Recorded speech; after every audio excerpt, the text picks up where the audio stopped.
बच्चों, हमने पहले अध्याय में देखा था कि किस तरह से मुस्लिम आक्रमणकारी भारत पर आक्रमण किए, जिसमें अरब आक्रमण था, इसके बाद तुर्क आक्रमण था। तुर्क आक्रमण में महमूद गजनवी आया, फिर मोहम्मद गोरी आक्रमण किया। महमूद गजनवी तो केवल यहाँ पर धन प्राप्त के लिए आक्रमण किया कि धन अधिक से अधिक यहाँ के राजाओं से लेंगे और यहाँ से भाग चलेंगे, जबकि मोहम्मद गोरी का आक्रमण ये था कि भारत में हमें सत्ता स्थापित करनी है, यहाँ से शासन संचालन करना है। तो मोहम्मद गोरी के जो 3-4 दास थे, उन्हीं ने उसकी मृत्यु के बाद उसके साम्राज्य का बंटवारा किया है, जिसमें कुतुबुद्दीन ऐबक को भारत का साम्राज्य मिला। तो इसके कारण आप देखेंगे कि कुतुबुद्दीन ऐबक ने गुलाम वंश की स्थापना की और दिल्ली का शासन संचालित किया। अब दिल्ली सल्तनत को फिर हमने देखा कि उसमें कौन कौन से शासन की। इल्तुतमिश को देखा, रजिया सुल्तान को देखा, बलबन को देखा, जैसे शासकों ने शासन किया। अब हम क्वेश्चन आंसर देखते हैं। क्वेश्चन आंसर में बच्चों हम यह ध्यान रखेंगे कि जिसने भी किताब बेहतर तरीके से पढ़ी है वो क्वेश्चन आंसर बहुत आसानी से कर लेगा, क्योंकि क्वेश्चन आंसर बहुत ही सिंपल है और बहुत ही आराम से सॉल्व हो जाएंगे। रटने की कोई ज़रूरत नहीं है, समझिए चीज़ों को। समझेंगे, जितना पढ़ेंगे समझेंगे उतना याद रहेगा, नहीं समझेंगे आप भूल जाएंगे। तो इस कारण आप क्या समझने की कोशिश कीजिए। हम और कोई समस्या हो या कोई दिक्कत हो तो आप कमेंट करिए और हमें बताइए कि यहाँ समस्या है। चलिए देखते हैं पहला प्रश्न। प्रश्न का है, दिल्ली सल्तनत का वास्तविक संस्थापक किसे माना जाता है? संस्थापक का मतलब स्थापना किसने की थी, किसने नींव रखी हुई थी। जैसे कहते हैं घर की नींव हमारे दादाजी ने इसकी ईंट रखी हुई थी, तो उसी तरह से दिल्ली सल्तनत की स्थापना किस शासक ने की थी? दिल्ली सल्तनत का वास्तविक संस्थापक इल्तुतमिश 1210 ईस्वी से 1236 ईस्वी तक शासन किया हुआ था, जिसने दिल्ली को अपने साम्राज्य की राजधानी बनाया। इससे पहले कुतुबुद्दीन ऐबक कहाँ से शासन करता था? लाहौर से। और लाहौर कहाँ है? पाकिस्तान में है। लेकिन इल्तुतमिश आया तो इल्तुतमिश ने लाहौर से राजधानी को स्थानांतरित करके कहाँ लेके आया? दिल्ली में लेके आया कि हम दिल्ली से पूरे भारत पर, पूरे हिंदुस्तान पर नज़र रखेंगे और यहाँ से हम शासन का संचालन करेंगे। फिर दूसरा क्वेश्चन पूछ रहा है, प्रश्न खाम 40 गुलाम सरदारों का संगठन किस शासक ने बनाया? आपको हमने पढ़ाया है, ध्यान दीजिए, और बड़े अच्छे से बताया था 40 गुलाम सरदारों का संगठन के बारे में। इल्तुतमिश ने 40 गुलाम सरदारों का संगठन अर्थात तुर्कान-ए-चहलगानी का गठन किया। यह प्रमुख अमीर सरदारों का संगठन था, जिसके सदस्यों को साम्राज्य में महत्वपूर्ण पद दिया जाता। इसी में से सुल्तान भी चुना जाता। जब हमने दिल्ली सल्तनत के समक्ष चुनौतियां पढ़ा था तो उसमें हमने पढ़ा हुआ था कि सरदार जो थे वो एक दूसरे को मिलकर या एक दूसरे से मिलकर वो सुल्तान के प्रति साजिश करते थे कि इस सुल्तान को हटा दिया जाए या सुल्तान हमारे अकॉर्डिंग काम करे या जैसा हम चाहें वैसा काम करे। तो सरदार हमेशा क्या है, अपने आप में संगठित हो जाते और सुल्तान को पद से हटा देते या उसे जो है कि कहते कि हम जो कह रहे हैं उस आदेश को मानो। तो इस कारण से सुल्तानों और शासक में हमेशा तनाव रहता।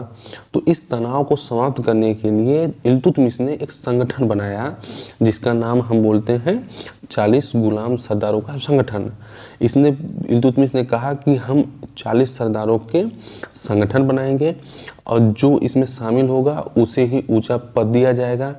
और ये भी था कि जो सुल्तान की वफादारी करेगा, वफादारी मतलब सुल्तान की बात को मानेगा, सुल्तान के आदेशों का पालन करेगा, तो उसी को हम 40 संगठन में रखेंगे, वरना हम आपको बाहर कर देंगे और आपको कोई पद भी नहीं देंगे। आगे देखिए, गाह कुतुबुद्दीन ऐबक को लाख बख्श क्यों कहा जाता था? लाख मतलब लाख रुपया, जिसमें कितने सोने होते हैं? 5 सोना। लाख बख्श, बख्श क्या मतलब? बख्शीश देना, लाखों का दान देना। आपने पढ़ा होगा पीछे तो आपको याद होगा, नहीं पढ़े होंगे तो फिर से पढ़ लीजिए तब याद हो जाएगा। कुतुबुद्दीन ऐबक योग्य सेनानायक क्यों योग्य था? क्योंकि उसने बहुत सारी विजय की हुई थी। उसने ग्वालियर की विजय की, उसने कालिंजर की विजय की, उसने मालवा की विजय की, उसने कई विजय की।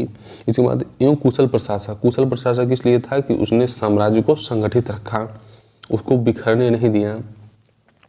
इसके अलावा वह बुजुर्ग, अपाहिज, विकलांग, असहाय महिलाओं और धार्मिक संस्थाओं को लाखों का दान देता था, जिसके कारण उसे लाख बख्श अर्थात लाखों का दान करने वाला कहा जाता था। ठीक, अब प्रश्न घ है, दिल्ली सल्तनत में कौन कौन से राजवंशों ने शासन किया? उत्तर है, दिल्ली सल्तनत की राजधानी दिल्ली थी, जिसे आधार बनाकर अनेक राजवंशों ने शासन किया, जो निम्नलिखित हैं। अब पहले बताइए, दिल्ली को राजधानी किसने बनाया? इल्तुतमिश ने बनाया। कुतुबुद्दीन ऐबक कहाँ से शासन करता था? लाहौर से शासन करता था। कुतुबुद्दीन ऐबक ने लाहौर को राजधानी बनाकर शासन किया, तो वहीं पर कुतुबुद्दीन ऐबक ने गुलाम वंश की स्थापना की, जिसमें कुतुबुद्दीन ऐबक, इल्तुतमिश, रजिया सुल्तान, बलबन, ये सब जिस वंश के थे उसे हम बोलते हैं गुलाम वंश। देखिए, इसमें पहला है गुलाम वंश या अथवा प्रारंभिक तुर्क, जो पहले तुर्कों ने शासन किया। फिर इसके बाद खिलजी वंश आता है, तीसरा तुगलक वंश आता है, चौथा सैयद वंश आता है, पांचवा लोदी वंश आता है। गुलाम वंश की स्थापना कुतुबुद्दीन ऐबक ने की। दूसरा खिलजी वंश की स्थापना किसने की? जलालुद्दीन खिलजी ने की। तीसरा तुगलक वंश की स्थापना गयासुद्दीन तुगलक ने किया। सैयद वंश की स्थापना खिज्र खां ने की। और पांचवा है लोदी वंश की स्थापना बहलोल लोदी ने की। इसी लोदी वंश को समाप्त करके बाबर ने मुगल वंश की स्थापना की थी। बाबर किसे पराजित किया था? इब्राहिम लोदी को पानीपत के प्रथम युद्ध में पराजित किया था। अगला प्रश्न देखिए, अगला प्रश्न है, बलबन ने मंगोल आक्रमण से बचाव के लिए क्या किया? उत्तर है, बलबन ने मंगोल आक्रमण से बचाव के लिए निम्नलिखित उपाय किए। नंबर 1, मंगोलों के मार्ग में पड़ने वाले दुर्गों की मरम्मत एवं नए दुर्गों का निर्माण करवाया। जब मंगोल आक्रमण भारत में कर रहे थे तो भारत में उसने 2 सुरक्षा पंक्ति बनाया। देखिए, ऐसे सुरक्षा पंक्ति बनाया। देखिए, ऐसे ही जम्मू कश्मीर ऐसे है ना, जम्मू कश्मीर, तो उसने क्या किया कि ये पाकिस्तान का बॉर्डर है, तो यही लाहौर है, लाहौर यही मुल्तान है, और यही दीपालपुर है,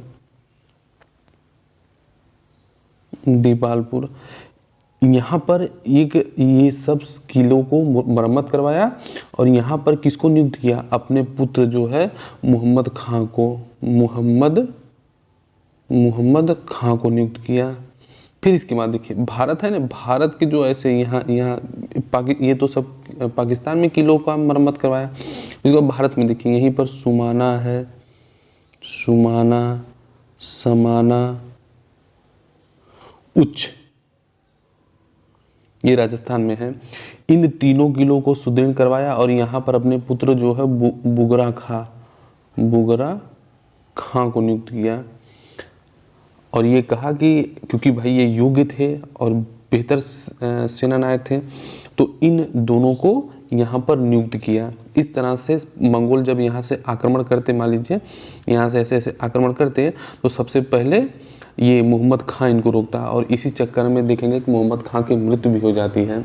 बताया जाता है कि मोहम्मद खां की मृत्यु से बलबन इतना दुखी हुआ कि वो अकेले में जो है रोता था, अकेले में जो है कि खामोश रहता था। और इतना ज़्यादा दुखी हुआ, इतना ज़्यादा परेशान हुआ कि कुछ ही समय बाद उसकी मृत्यु भी हो गई। उसने हष्टपुष्ट सैनिकों एवं विश्वसनीय और अनुभवी अधिकारियों की नियुक्ति किया। उसने कहा कि जो बेहतर किस्म के, जो सबसे छटे हुए सैनिक होते थे, उन्हें जो है वो ले जाकर लाहौर किले में, दीपालपुर किले में, मुल्तान किले में सेवाओं के लिए नियुक्त किया। फिर इसके बाद विश्वसनीय और अनुभवी अधिकारियों में जो बेहतर अधिकारी थे उनको वहाँ पर नियुक्त किया कि ताकि अटैक करें मंगोल तो वे सुरक्षा कर सकें। और इसके बाद जैसे अपने दोनों पुत्र मोहम्मद खान एवं बुगरा खान, जैसे हमने बताया कि लाहौर, दीपालपुर और मुल्तान, यहाँ के तीनों किलों की जिम्मेदारी किसको दिया था? उसने मोहम्मद खान को दिया था। और यहाँ सुमाना, शमाना और उज्ज, इन तीनों किलों की जिम्मेदारी बुगरा खां को दिया हुआ था। फिर तीसरा है, दुर्ग में शस्त्र एवं भोजन आपूर्ति की पूरी व्यवस्था करवाई। भाई आप ये सोचिए कि अगर आप किले में सेना रखे हुए हैं, अधिकारी रखे हुए हैं, अगर वहाँ पर रसद पानी की व्यवस्था बेहतर नहीं हुई, यदि वहाँ खाने पीने की व्यवस्था बेहतर व्यवस्था नहीं हुई, या उनको बेहतर हथियार नहीं मिला, उनको बेहतर वस्त्र नहीं मिला, तो सेना कैसे मंगोलों का सामना करेगी? तो बलबन ने इन सब की पूरी व्यवस्था की कि बेहतर तरीके से भोजन, रसद पानी की व्यवस्था किया जाए। रसद मतलब होता है अनाज वगैरह की। और फिर ये भी व्यवस्था किया जाए कि बेहतर हथियार उनको दिए जाएँ, बेहतर घोड़े उन्हें दिए जाएँ, ताकि वो मंगोल सेना का सामना कर सकें। क्या होता था कि मंगोल जो है कि वो एक लुटेरों की तरह हमला करते थे, धावा बोलते थे, और धावा बोलकर और पराजित होते और फिर भाग जाते, फिर धावा बोलते, फिर पराजित होते, फिर भाग जाते। इस तरह से उनका धावा होता।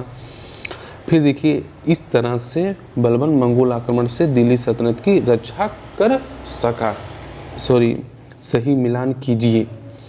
2.5 दिन का झोपड़ा किसने बनवाया? कुतुबुद्दीन ऐबक ने बनवाया। 2.5 दिन का झोपड़ा कहाँ स्थित है? अजमेर में है। ख, टंका एवं जीतल। टंका किस चीज़ का सिक्का था? चांदी का था। जबकि जीतल किस चीज़ का था? तांबे का था। और इसका निर्माण किसने, इसको चलाया किसने? इल्तुतमिश ने चलाया। ठीक। और गा है इल्तुतमिश। और प्रथम मुस्लिम शासिका कौन थी? रजिया सुल्तान थी। पहली मुस्लिम शासिका थी जो दिल्ली सल्तनत की गद्दी पर बैठी, जिसका नाम रजिया सुल्तान था। ये किसकी पुत्री थी? इल्तुतमिश की। इसके बाद सिजदा और पायबोस। सिजदा मतलब घुटने के बल बैठना और सिर झुकाना, और पायबोस का मतलब है घुटने के बल बैठना और शासक के चरण चूमना। यह प्रथा किसने स्टार्ट की थी? बलबन ने। यह प्रथा कहाँ से ली थी? ईरान से। ईरानी साम्राज्य से ये प्रथा ली हुई थी। ठीक। अब अगला देखिए, तीसरा, रिक्त स्थानों की पूर्ति कीजिए। का है 2.5 दिन का झोपड़ा कुतुबुद्दीन ऐबक ने बनवाया। ये कहाँ बनवाया था? अजमेर में बनवाया। उसने कुतुब मीनार भी बनवाया था। कुतुब मीनार कहाँ है? दिल्ली में है। कुव्वतुल इस्लाम मस्जिद भी बनवाया, वो कहाँ है? वो दिल्ली में है।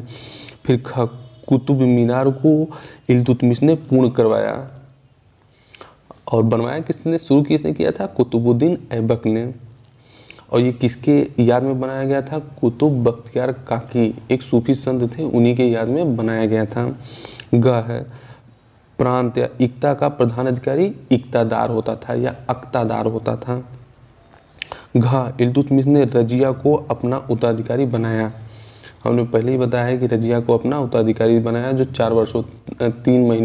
3 साल 8 वर्षों तक शासन किए। ठीक। प्रोजेक्ट वर्क, निम्नलिखित महिला राष्ट्राध्यक्ष किस देश की हैं? तालिका में लिखित तथा संबंधित देश का राष्ट्रध्वज का चित्र बनाकर रंग भरिए। राष्ट्राध्यक्ष और देश का नाम पूछा है। राष्ट्राध्यक्ष मतलब होता है उस देश के सर्वोच्च पद पर जो बैठा हो, उसे राष्ट्र का अध्यक्ष बोला जाता है। ठीक है, राष्ट्र का अध्यक्ष या अध्यक्ष मतलब होता है प्रमुख, देश का प्रमुख।